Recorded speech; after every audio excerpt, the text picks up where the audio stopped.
This podcast is sponsored by SuccessDay, an HR IT consultancy firm.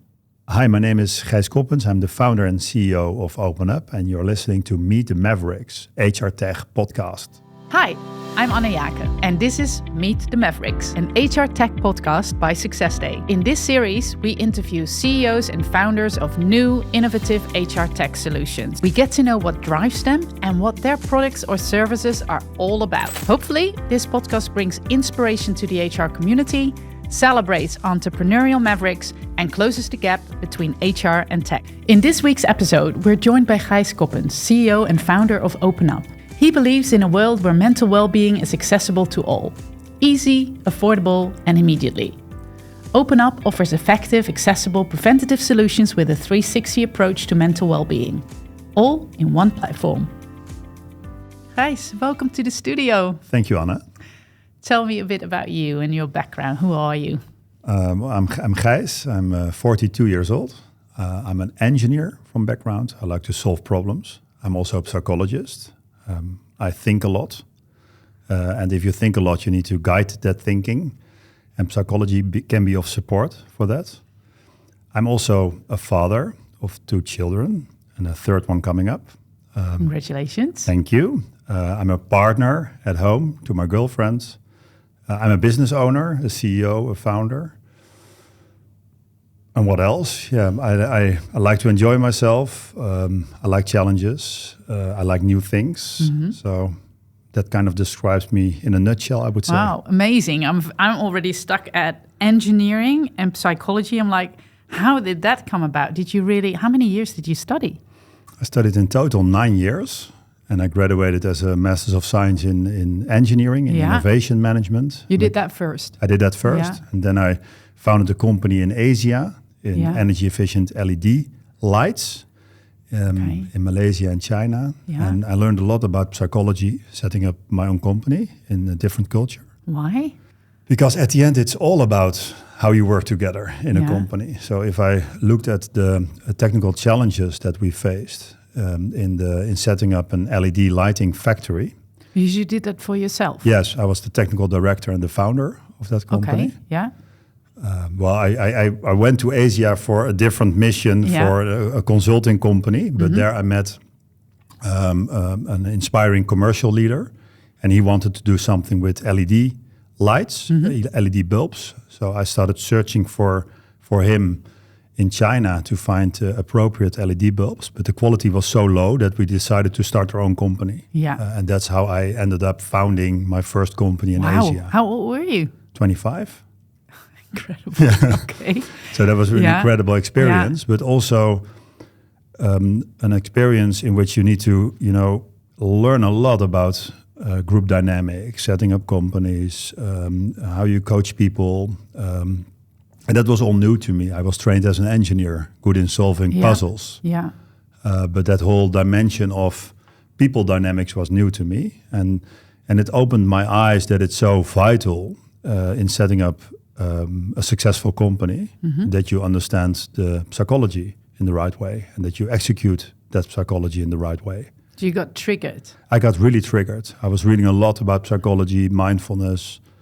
I had a Muslim background people and non-Muslim background people in the team. There's some sort of an apartheid regime in Malaysia. So that also made it difficult. And I was a very young manager, basically. So I needed to learn fast. And so did you return to get your psychology degree in the Netherlands, or did you do it over there? No, I returned. So we replaced my role with a local technical director. I was the technical director of the startup. And then I started studying psychology out of interest. And I'm still grateful that I did so. Yeah, otherwise you wouldn't be doing what you're doing today, right? And it's so amazing. It's a whole world of words, basically. It's, of course, connected in a way to philosophy. So if you think a lot, also if you worry a lot, then you need to digest or you need to kind of guide that energy in the right way. Yeah. And for me, psychology, and still is also guiding me in a way and helping me. And Well, I've once read that actually people that take up a study to become a psychologist are mostly interested in first instance about themselves, wanting to learn about themselves, heal certain areas of their own life so far. So you recognize that? I recognize it, yeah. Okay. I think it's also, in a way, a therapy for yourself. And that's still, I still have coaching sessions myself to improve my performance or understand myself better or create more awareness on what's happening in the groups around me or in which I'm a participant in. Yeah. And I find that very much a rich experience all the time still. So I'm still reflecting a lot. Yeah, I can imagine. Yeah. So you came back, did your study psychology. Did you do that next to the startup that you still had in Malaysia? I did it. I did it really full time for 2 years. I could, if you regard a study as some sort of a job, then you can really do it fast. Yeah. It was not only about speed. I also wanted to do it high quality wise. But I had 2 years of budget basically, so I graduated in 2 years. And then I was trained in the hospital to get my own license. And then you also get paid. It's a normal job. Yeah. So I could, rent a proper apartment in Amsterdam and really develop myself in the profession of a healthcare psychologist. Okay. Yeah. So this at some point led to you founding your business, OpenUp. Yeah. Tell me a bit about that. Yeah, so first I started my own practice, supporting people with depressive disorders and anxiety disorders. But I was intrigued by the role of the general practitioner in the Dutch model. The general practitioner, the home doctor, is the first point of contact in the healthcare system, which I think is very valuable. But I also like that first point of contact. I would love to speak to people in a very early stage. As a psychologist? Yes, as a psychologist. And in the model, we don't really facilitate that. So in the healthcare model, as we have it today, you first go to the medical system, and then you may find a psychotherapist or a psychologist if that's being approved by the medical system. And I wanted to change that and be that first step in a way myself. And as a psychologist. As a psychologist again, with small questions, small dilemmas. Sometimes you can also support someone in just one conversation that is meaningful. And was this still, Gijs, at the time that there were no waiting lists? Because I believe there's a massive waiting list in most this was in the time of the waiting lists already. And also. Yeah, they're already here for quite some time. And also, if you look at the dental practitioners, then it's very normal that all citizens twice a year go to the dentist to have a proper checkup of their teeth. Yeah. And I think we can also build some sort of a preventative model for mental well-being.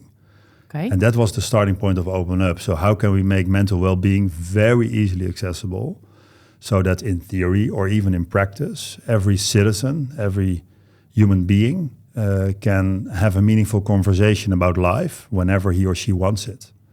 And when do you still remember the moment that you really thought, I'm going to do this myself, moving from being a psychologist, having your own practice, to setting up a business? Yeah, I think it was even on my birthday. I don't remember which exact birthday. It must be like 6 or 7 years ago. I have a good friend. He was the founder of Hives. You may still know it, the social media platform that we had in the Netherlands. And we were discussing mental well-being, depression, anxiety, but also how to tackle the challenge in a preventative way. And that was kind of the day that we decided to do this together and really build something new. And I think with OpenUp, we really are building something new. Yeah, because what is OpenUp? Yeah, it's a platform online or via an app. And you can easily tackle any potential challenge or question you may have in the terms of in the field of mental well-being. So it can be about small things like relationships at home. It can be about relationships at work or finding purpose in life. It's a big one. But it can also be about stress, stress levels, how to find balance, how to digest all the information that we get every day. It can also be about, I feel depressed, I feel worried, I feel anxious, I don't want to go to work anymore. So on this full spectrum of challenges that individuals face in life, we want to solve that, or we want to provide a meaningful answer. And we do that in 3 ways. One is with self-guided care. So we know that a lot of people want to just find out themselves. And then you want to be the trustworthy guide presenting the right information. So online content providing. Online content, courses, webinars. The second thing is we bring together groups on specific themes. So it can be very helpful to listen to the stories of others that have gone through similar challenges or that are going through similar challenges. And is that an online experience? Yeah, that's online groups. So every day we organize online groups in different languages, and we bring together people on themes like insecurity, or in themes like can be time management, it can be finding the job that fits me. And is that facilitated like an AA session that most of us have seen in television series, how that works? AA was a bit of an inspiring, inspirational source for us because it's very strong. There are millions of people stay sober every day because of the support of the groups of AA. Yeah. And that's indeed a bit of inspiration. So we bring together people in groups of between, let's say, 10 and 30 people. And there we work on specific themes. And there they can learn from each other. They can revisit. They can support each other. So yes, it's a bit similar. I don't follow the 12 steps? No. That is really, I mean, and I want to make that also clear. We are not really focusing on big symptoms. So if you really have an addiction problem, we will refer you to the healthcare system because it's great, but you just need to know the way. Yeah. So we will help you find a way. And we can, of course, support you with, for instance, communication at work or communication at home. We can check in with you how you're doing, whether you are satisfied by the treatment that you get. But OpenUp is really preventative. Yeah, okay. So smaller problems, light symptoms, being the guide for people in everyday life. But the fact that people can support each other, that you want to bring people together in groups, that's also something we believe in and stand for. So that's the second thing we do. And the final thing that we do is one-on-one consultations. So if you have an issue or you have a challenge or you didn't sleep well, you want to improve your sleep, you can book a consultation with a psychologist or a lifestyle expert or a nutrition expert, and you can do that today in your own time. You can do that in the evening, in the weekend, and you can do that in over 30 languages, so always in your native language. Is it also that you're based in 30 countries? We're not based in 30 countries, but we do employ over 30 nationalities in the company. We are headquartered in Amsterdam and Berlin, but our psychologists can work from anywhere. So they can also work from the United States or Bali or wherever. And do you have to hold the degree of psychology of the country that you advise, or are these all Dutch people that actually speak various languages? They are really they're not originally Dutch. We have a lot of Dutchies as well because Dutch is still, let's say, 50% of our usage. Yeah. But we have a lot of native psychologists. The common ground is that often they have studied in Europe. So we have Chinese and Mandarin-speaking psychologists, but they studied in Amsterdam. Yeah, okay. Or we have a psychologist from South America, Brazil, but they also studied in Europe, in Spain. And are they on your payroll, or do they have their own practice, and part of their practice hours they are committed to OpenUp? Yes, like that. So they often work for 12 to 16 hours per week for OpenUp. Yeah. And next to that, they have their own coaching practice. Yes. Okay. So if we look at this OpenUp total package, do you as an individual go and become a member of this platform, or is it only companies that register? How does that work? Yeah, so companies register and companies offer it to their employees. They pay a fixed fee per employee per year.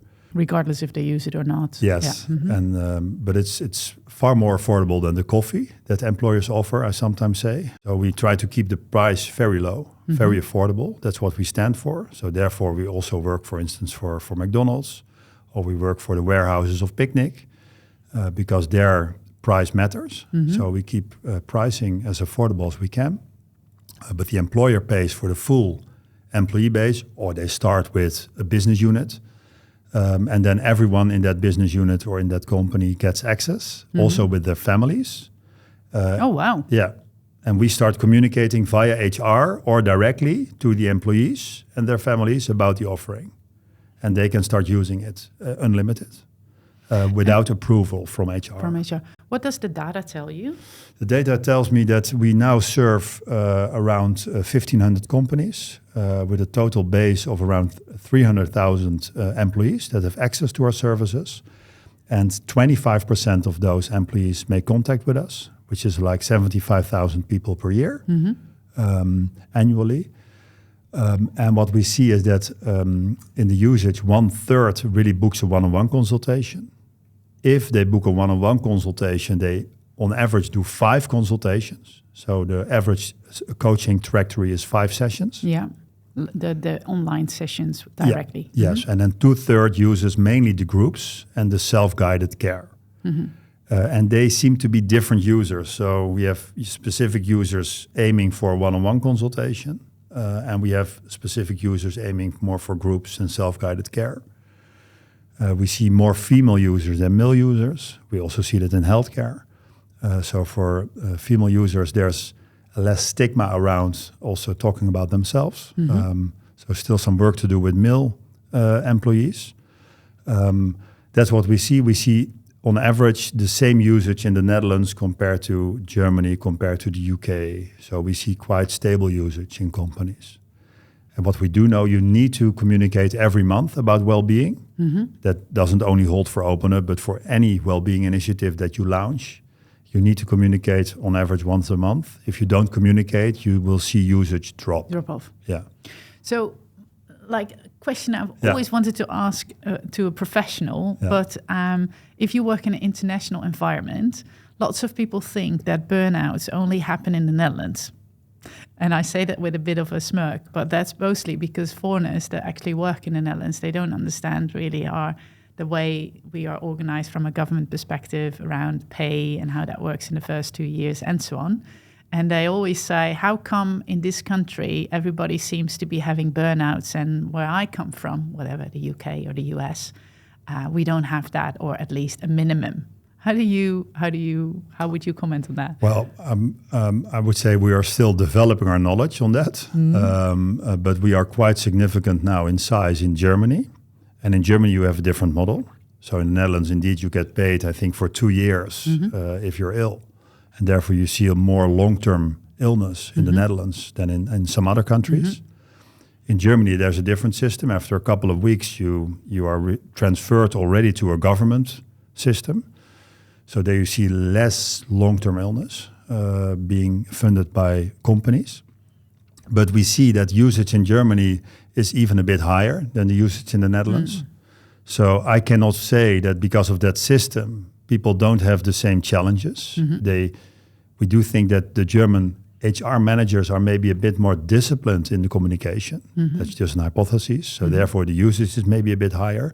But on average, we see similar usage in Germany versus Netherlands. So I would not have a case for that. I think the honest answer there is that in terms of long-term illness, due to long-term burnouts, burnout can be very different. It can be 3 weeks, being very tired, sleeping a lot, doing some training and get back to work. Or you have a burnout that maybe takes 2 or 3 years, in which you have group sessions and more in-depth therapy about personality questions. We don't really do that long-term burnout problem. That's often more like mental health care. And then we refer to the right mental health care providers. So in terms of preventative questions, we don't see differences between Germany and the Netherlands, for instance. All right, thanks. But in 1 or 2 years, I may have the full answer. All right, I'll come back to you on that one. So I think a lot of people will be interested, kind of also knowing what the data kind of tells on what are the main reasons that people reach out. You gave a lot of variety, and there's a lot of variety on questions that you can reach out for. But do you see certain trends, or do you see certain concentrations of similar questions? So a lot of stress, a lot of... Is that a trend, or has that always been? No, that has always been. Okay. So, and we are in the market now for 5 years. So I cannot really say for 20 years, but let's say the previous 5 years, there's a lot of stress, a lot of balance, finding the balance. Also finding the balance between being connected all the time. Is the stress, by the way, is that related to work stress, or what type of stress? Yeah, there's a lot of work stress related questions. So I think 35 to 40% of our usage is connected to work related stress. Of course, with the COVID period, we also saw some loneliness. We saw other types of stress, but that period is now behind us, and now we see a lot of work related stress. Next to that, we see insecurity. Or self-esteem, especially among the younger generations. So, do you think because of the COVID period that there's a correlation there? I don't know. No. I do know that the really younger generations that were in university during COVID had a very difficult time and are still recovering in a way. But if people are 35, we also have self-esteem sessions. And they're also there. Female health is a very big topic now. So if we organize masterclasses about female health, hormone health, we see thousands of participants. So and I think that's also very important that we get aware of that. So those are kind of 3 topics that pop out at the moment. And sometimes we do a lot of one sessions. So I said on average we do 5 sessions if people make contact with us. But we also see a lot of people only using 1 session. And then it's often about something difficult they need to talk about at work. So that's more like in the arena of assertiveness, or, I don't like this, or I have a difficulty with my colleague or with my manager. And then we train someone how to how to address it in the workplace. And is the fact that there's a lot uptake on female health issues, but also on self-esteem, because most of your users are female? Do you think that that's... two-thirds. Of course, with the female issues, but I mean, with the self-esteem, is that mostly also women that dial into that? Yeah, two-thirds of the users are women, and 1/3 is male. Yeah. So, and of course, with female health, it's 100% female. But with self-esteem, there's 1/3 of male participants. Still. So also for them, it's a topic. And do you see a difference between the 1/3 male participants, that they have different questions? We do see differences in the sense that females are also traditionally raised a bit more with, let's say, the eyes of the other one looking at you. And males have that less, but males have a more traditional way, I need to perform, I need to be a champion, I need to lead, I need to make money. So that kind of pressure from society. Right. It's very traditional, but that's still a bit of the case in these conversations and in these group sessions. So when you created this proposition, and clearly it's very successful looking at your numbers and how you're expanding and you're filling in a need that's there, how is the HR community responding to this? Yeah, very good. I mean, they are our ambassadors. We have around 100 companies per month asking for a demo call. I think big numbers. Yeah, and we have the HR community is really about. It's one of their top 3 priorities often in companies, mental well-being at the moment. So I think they are very much aware. It is more now the question with the economic circumstances that have changed, in which return on investment has become increasingly important, also for HR. Yeah, in the initiatives that you drive, that you can show. The C-level or the CFO, what the return on investment is. That's kind of the next step that we are taking right now to support HR, also in kind of internally selling the story. And the hard numbers. And not only the storyline around the people side, but also the business case. Yeah, correct. Why is it that at least then for the Netherlands, where most companies will have a membership or are under contract with the Arbo doctors, so to speak. Why don't they offer this proposition? They're trying. And we do see also some, I would say, copycats. I mean that in a positive way. I think it's good that a lot of Arbo services also pay attention to this and launch their own initiatives. I do think it's such a different language. If you want to activate people in the preventative, on preventative challenges, it's such a different language than what the Arbo services are used to. Because they already get the patients and they are actually... It's more like a patient, the Arbo doctor in the lead. They need to communicate. Sometimes there's something about confidentiality, or there's employees need to be educated about Arbo services.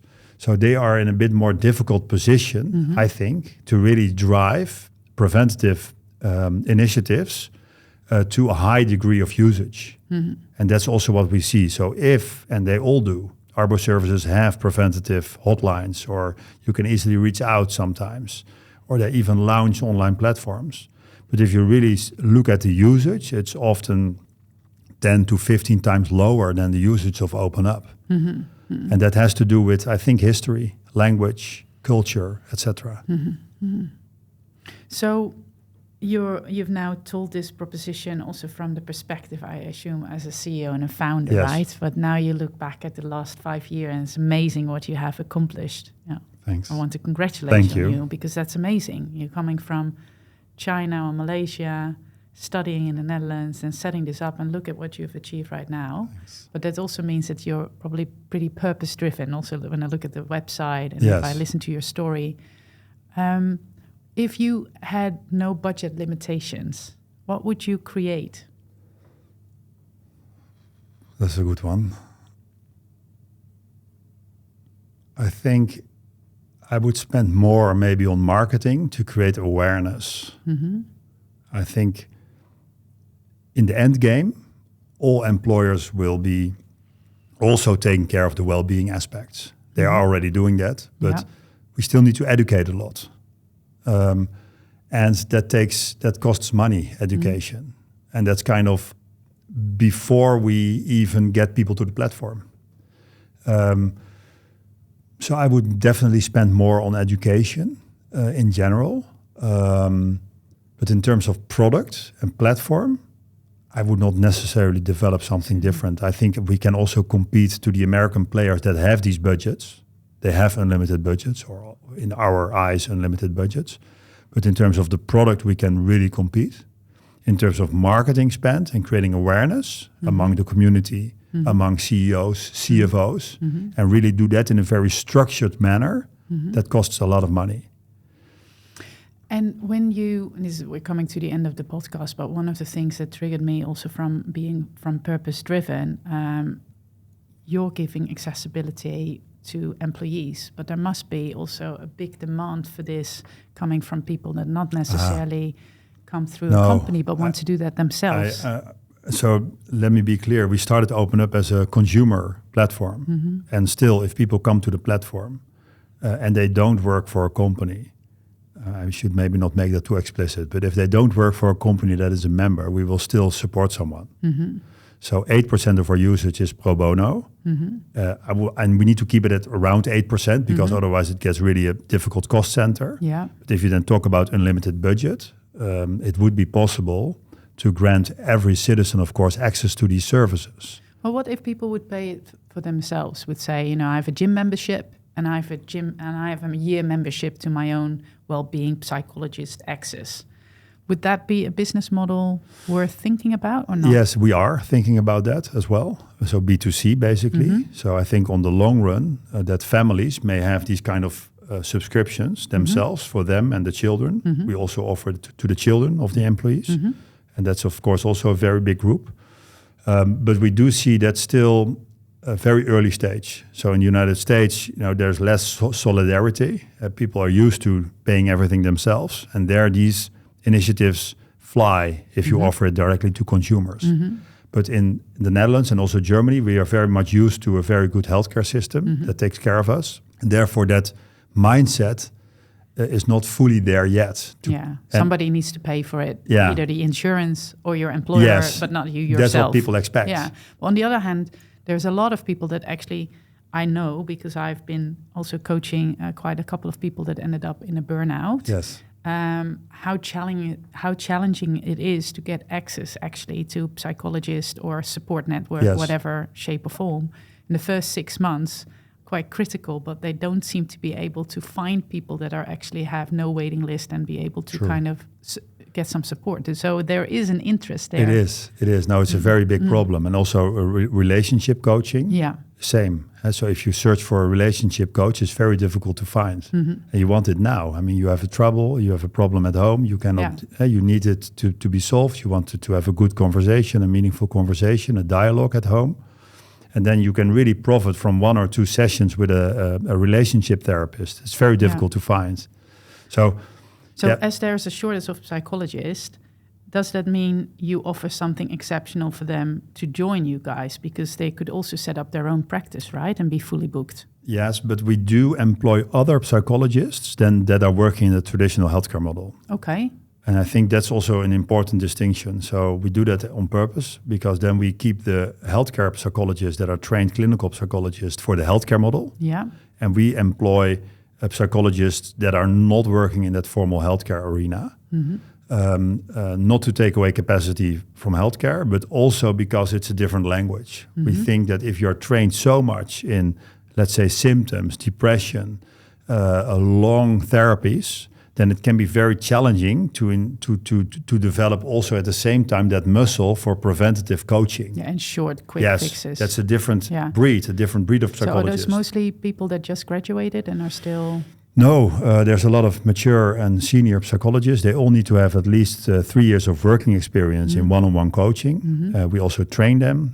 We have a very proper assessment. We reject 90% of the psychologists that apply with us because outside of that healthcare arena, there are a lot of good psychologists out there. And you need to draw them to you. And we are pretty successful in that, also with senior psychologists. And we also have different rates. So the more senior you are, the higher your rate will be. So we can also be attractive to senior psychologists. Okay. Yeah. Right. I have a lot more questions, but I think we covered most of it that is of interest for everybody. And then they might want to deep dive deeper into what you guys have to offer.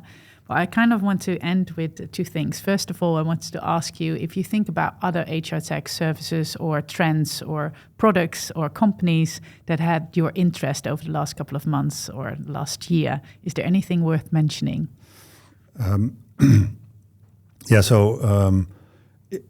In general, I really believe in being mission-driven as a company. And if you as an employee feel that you are connected to that mission and that you contribute to the mission and you value that mission, then you get a lot of energy basically to do the work. Yeah.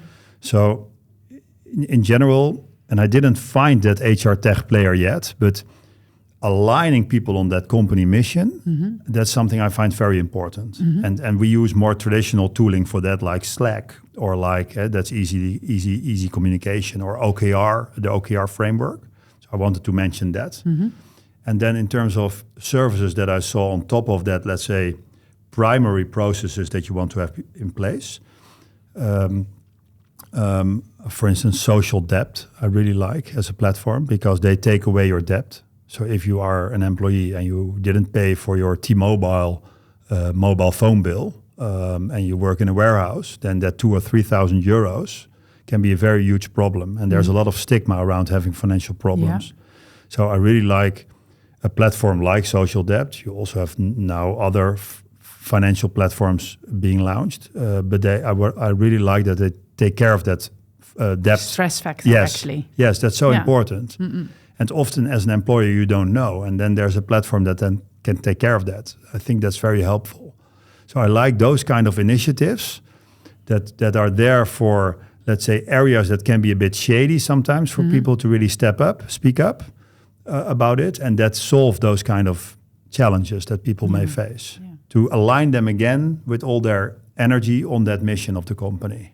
Yeah, because you as no other know what are the triggers for stress. So clearly that would be one that would be able to be addressed. Yeah. Great. Finally, it's not a question, but it's more comment from my end. I just want to empower you and encourage you to continue on the journey because within the HR community, but just in general, in any company that employs people, I think well-being is top of the agenda for a lot of companies. But everybody still struggles, I find, when I talk to CHROs and various HR heads, still struggling how to optimize their illness situation. And they have a lot of pressure always coming from the board to improve it. But most people look at the end of the funnel and how to optimize, how to get people back to work as soon as possible.